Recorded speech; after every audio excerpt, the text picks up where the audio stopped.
Parents and children are central to the Torah portions and the Haftarah passages we read on Rosh Hashanah.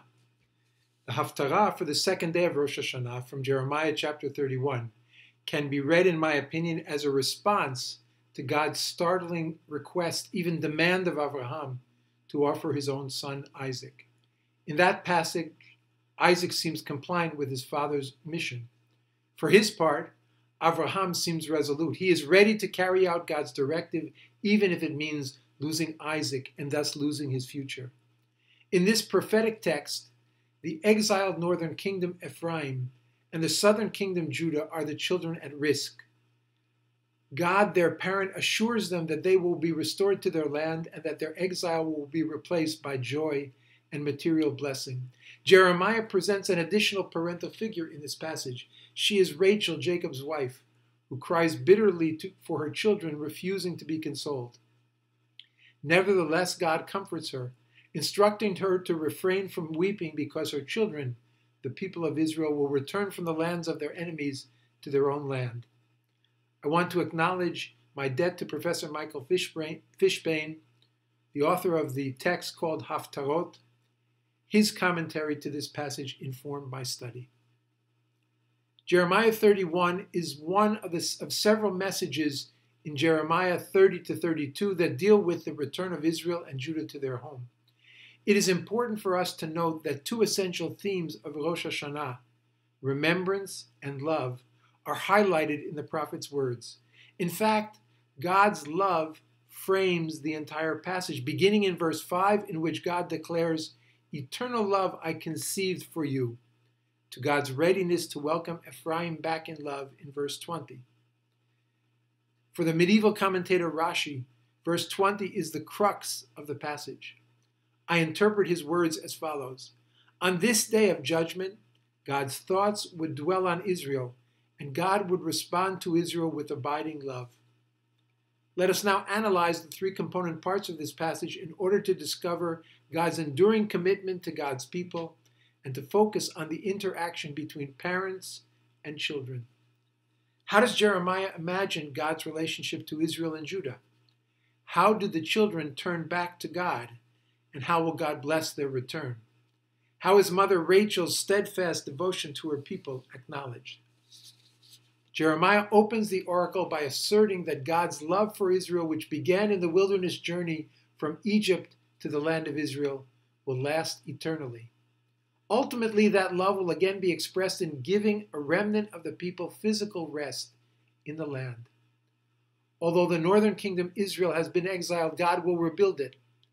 We note that the steps of restoration are each introduced with the word od, in English, again.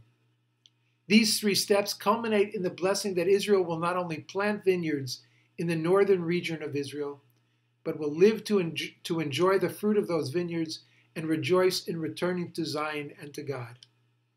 In the second section of this Haftarah, the other nations play an important role in announcing Israel's redemption. In the first announcement, the nations joyfully declare that God will restore all of Israel from the lands of its dispersion. Although they begin their return in tears, God will lovingly lead them back securely. Here God is imagined as the loving father, and Ephraim is God's firstborn son. In the second announcement, God, the devoted shepherd, will lead the flock back to the land where they will enjoy the material blessings of that land. The mourning of the young and old will be transformed to joy as the people exult in God's bounty. Within the final section of this text, we see how Rachel and God interact, and then we see how Ephraim repents before God, appealing to God's compassion. Rachel watched as her children were led off to exile. She mourns their loss, and she cannot, it seems, be consoled. Her loving devotion to her children evokes God's compassion, and God assures her that her children will return. Is her devotion intended as a contrast to Abraham's decision to comply with God at the expense of Isaac? Is Rachel's love and concern perhaps the clear feminine voice that is absent from the narrative of Genesis 22? As for Ephraim, he is prepared for his punishment even as he beseeches God to accept his return.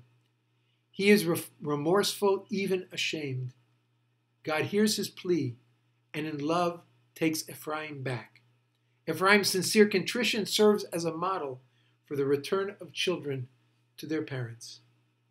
In his commentary, Michael Fishman directs our attention to the interplay between Hosea's prophecies of doom, which were pronounced against Israel in the 8th century BCE, Hosea chapters 10 and 11 particularly, and Jeremiah's oracles of consolation to the exiles from the northern kingdom, presented in the early 6th century BCE.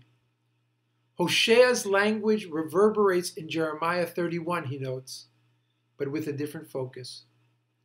We hear of God's abiding connection to Ephraim when Hosea proclaims in chapter 11, verse 1, I fell in love with Israel, and I have called him my son ever since Egypt.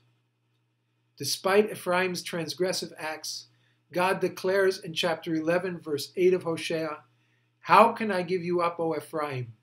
I have had a change of heart. All my tenderness is stirred. Similarly, in our Haftarah passage, God's remorse for Ephraim is overtaken by God's deep love. This expression of love recalls the earlier mention of God's eternal love for Israel in Jeremiah chapter 31, verse 3.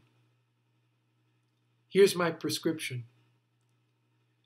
Parents and children who are struggling in their relationship, read Jeremiah 31. Here are my reasons.